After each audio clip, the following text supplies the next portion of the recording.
What is up, you guys? I'm here to do a review to Naruto Shippuden episode 458.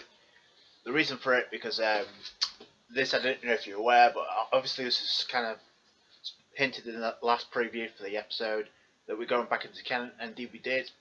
But this episode split into two parts. One was the wrapping up of the Itachi Shinden. The part was Black Zetsu turning on Madara, which led to the rebirth of Kaguya, which, by the way, that was well done at the end of the episode.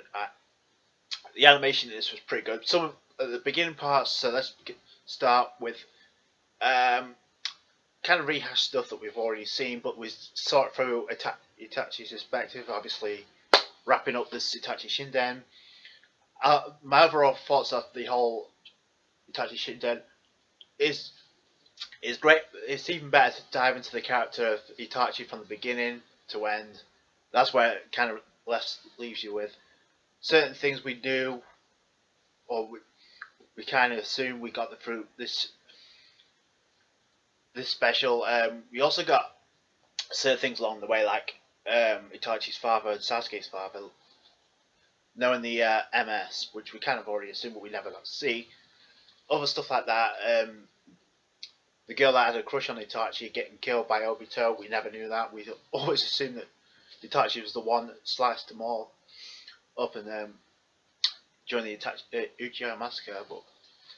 And then right at the end, even towards the end, Itachi was looking how Sasuke progressed, and you can see it through Itachi. Even when they first came into contact, when Itachi and Kisame came to the Hidden Leaf village, he's looking through Sasuke, and obviously you notice how much Sasuke's grown, but he said he's not ready to battle Itachi. So, and then we do get to the end after the Sasuke Itachi fight. Obviously, we get to see the finger poke, and then we get to see the aftermath of the Kabuto fight with Itachi and Sasuke. Then that kind of wraps up. The Itachi Shinden experience, which I will admit is pretty good, a lot better than I thought it'd be. But then it's Itachi Uchiha, probably my best character of the entire Naruto franchise. So obviously it's going to be good. So it's a lot better than I expected. There were certain parts I thought weren't necessary, but overall it was an enjoyable special. I think it was well worth it. It beats a lot of filler that we've had over the year. And speaking of filler, we can relax at least for now because we're back into canon. Because the moment this Itachi Shinden is over with, we get back to Sasuke, and we get to see Madara. And this has been a long fucking time coming. I think it's been the last. I mean, we've had kind of moments, but we've never had X. But next week, obviously, we're diving into the Kaguya arc.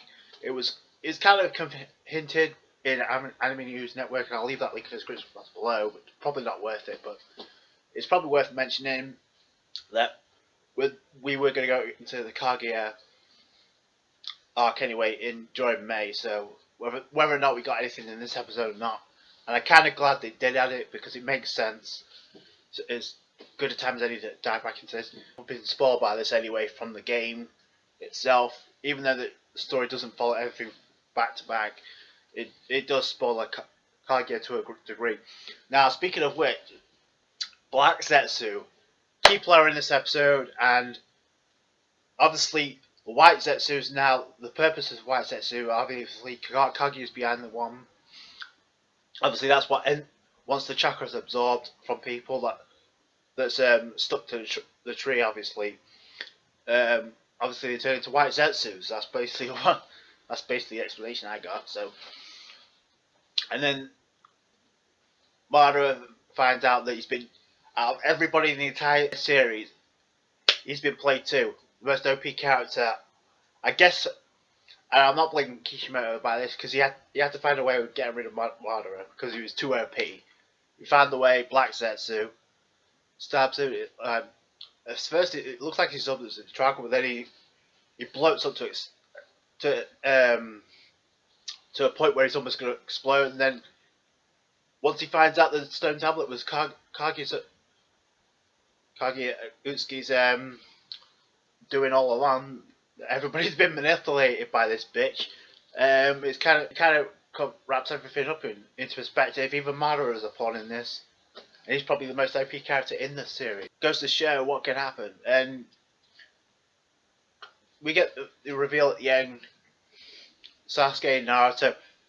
By the way, the animation for next week looks pretty on point as well. So it's all about Kaguya Utsuki from this point on. I'm glad it's gone back into canon. I think it's been a long time coming. Again, Itachi Shinda was good for what it was, but I think it is now as good a time as any to bring it into canon. I don't want to be don't want to play devil's advocate here, but I have no idea how long this is going to last. I don't expect it to go all the way to the end in canon. I don't. It's just not Studio Parrots MO. But if you disagree, let me know in the comments down below. Let me know what you thought about this episode. I couldn't be happier to see Naruto go back to canon. I think with all the anime that's backing up with One Piece, Dragon Ball Super, it's good times any to get Naruto back up to where it should be. So, great episode. Leave links in the description below. Let me know what you guys thought. Comment, subscribe, and I will catch you guys on the next one.